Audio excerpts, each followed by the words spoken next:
Hello guys, welcome back to the channel. अगर आप में से कोई नया है या इस चैनल को अभी तक सब्सक्राइब नहीं किया है तो कर लो यार, क्या जाता है। और हाँ, बेल आइकन भी ऑन कर देना। तो आज हम देखने वाले हैं बैटमैन व्हाइट नाइट की सेकंड एपिसोड। वैसे इस स्टोरी को शुरू किए हुए काफी सारा वक्त हो गया है, लेकिन अच्छे व्यूज और सब्सक्राइबर्स ना होने की वजह से मुझे स्किप करना पड़ा। लेकिन अब मुझे लगता है कि आप लोगों की डिमांड को कंप्लीट करना चाहिए। तो गाइस, अगर आप में से कोई इस स्टोरी का पहला एपिसोड देखना चाहता है तो लिंक डिस्क्रिप्शन में है। वीडियो शुरू करने से पहले मैं बता देता हूँ कि अभी तक हुआ कुछ यूं था कि कैसे बैटमैन सभी की नजरों में एक क्रिमिनल टाइप बनता जा रहा था। अपने इस नए बिहेवियर के साथ वो अपने दोस्तों से दूर होता जा रहा था और उसका जोकर के साथ किया गया सलूक तो जैसे सभी को हैरान कर देता है। जोकर पर वो पिल्स पॉजिटिव रिएक्शन करती हैं या नेगेटिव, ये बस जोकर ही जानता है, क्योंकि जोकर एक्टिंग कर रहा है या वो सचमुच सुधर गया है ये कोई नहीं जानता। चलो फिर आज का ये वीडियो शुरू करते हैं।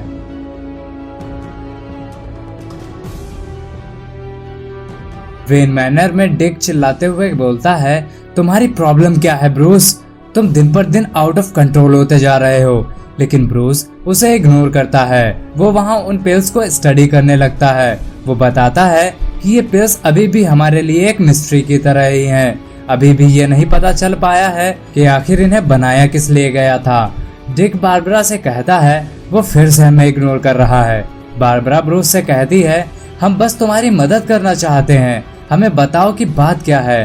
ब्रूस उनसे कहता है, ठीक है फिर मेरे पीछे आओ। वो एक सीक्रेट गेट खोलता है जिसे देखकर डिक कहता है, क्या तुम्हारे पास कोई ऐसी भी जगह है जिसमें कोई सीक्रेट ना हो? वो लोग एक अपार्टमेंट में पहुंचते हैं। वो लोग देखते हैं कि अल्फ्रेड बेड पर लेटा हुआ है और वो जल्द ही मरने वाला था। ब्रूस उन्हें बताता है कि इन्हें इस हालत में आए 1 महीना हो गया है। डिक वहाँ की कंडीशन देखकर समझ जाता है और कहता है, तुम फ्रीज टेक्नोलॉजी पर वर्क कर रहे थे? ब्रूस कहता है, हमने बहुत प्रोग्रेस कर ली थी। बारबरा कहती है, ब्रूस तुमने हमें बताया क्यों नहीं? बैटमैन जवाब देता है, मुझे लगा था मैं इन्हें ठीक कर लूंगा और तुम्हें इनको इस हालत में नहीं देखना पड़ेगा। सीन शिफ्ट होता है, हम देखते हैं जोकर को। वो कहता है, जब मैं बच्चा था मैं गौतम से प्यार करता था। ये यूनिवर्स का सेंटर हुआ करता था, फुल ऑफ एनर्जी। मुझे तो यही बताया गया था जब मैं यहाँ से भागा था, लेकिन ये सब बस झूठ के सिवा कुछ नहीं था।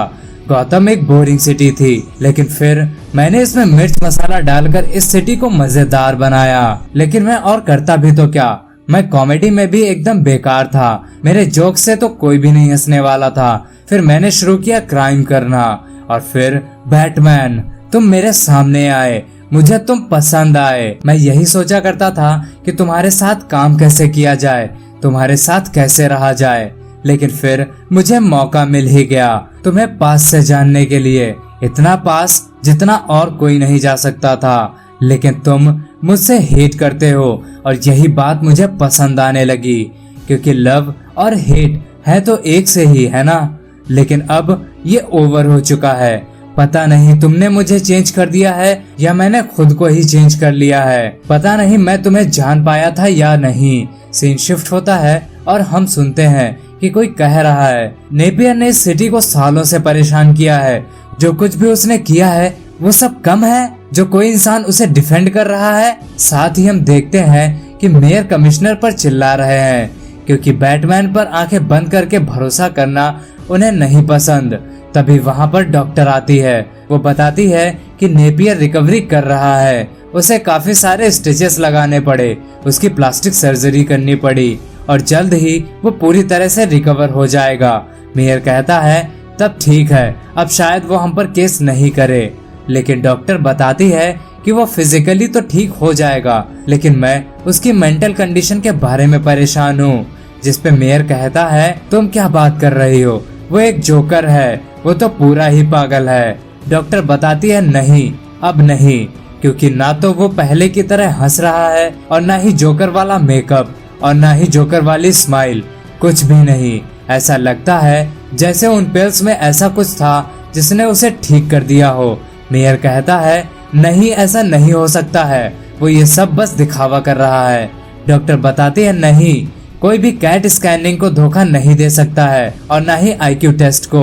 उसने तो इतना अच्छा परफॉर्म किया है जैसे मानो वो कोई जीनियस हो। मेयर पूछता है वो कहाँ है और क्या कर रहा है। डॉक्टर बताती है कि वो आर्खम लाइब्रेरी में है और अपने केस की स्टडी कर रहा है।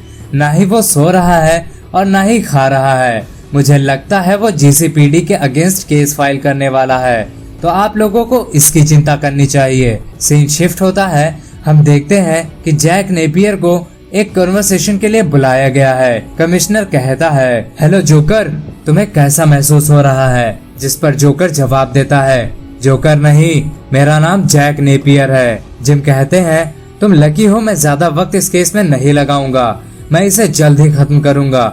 जोकर कहता है, ओह कम ऑन, अब तुम मुझे एक स्कूटर चुराने के जुर्म में जेल तो नहीं भेज सकते हो। मुझसे ज्यादा तो बैटमैन ने इस सिटी को नुकसान पहुंचाया है। वो हथकड़ी तोड़ते हुए कहता है, मुझे पता है तुम मेरे लिए यहाँ एक ऑफर लेकर आए हो। जिम कहता है, तुम शायद भूल रहे हो कि तुम जोकर हो। तुम्हारे खिलाफ बहुत से एविडेंस है, बहुत से आई विटनेसेस है और तुम्हें लगता है कि तुम बच जाओगे। जोकर कहता है, मैं उन इल्जामों को अपने सर पर लेकर थक चुका हूँ जो बैटमैन ने किए हैं। अब बारी तुम्हारी है। उसने अपनी हथकड़ी खोल ली और टेबल पर अपने हाथों को रख कर बोलता है, बैटमैन ने उस रात लोगों की छतों पर एक वेपनाइज्ड अनलाइसेंस्ड टैंक को चलाकर मासूमों की जान को खतरे में डाला।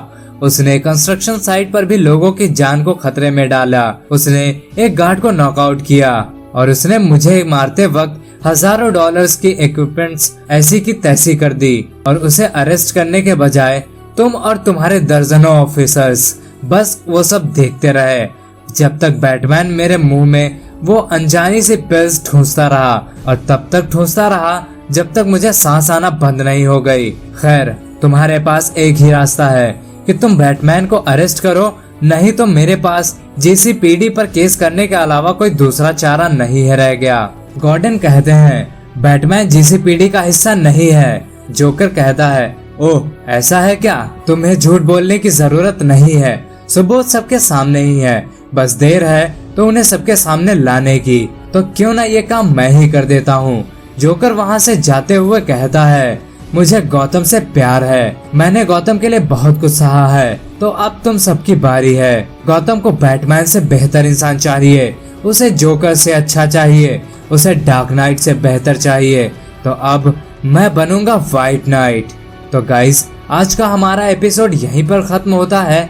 तो गाइस, बने रहिए कॉमिक बाजी के साथ। तो मैं चलता हूँ, अपना और अपनों का ख्याल रखिए। मैं जल्द ही नेक्स्ट वीडियो के साथ वापस आऊंगा। तब तक के लिए बाय बाय।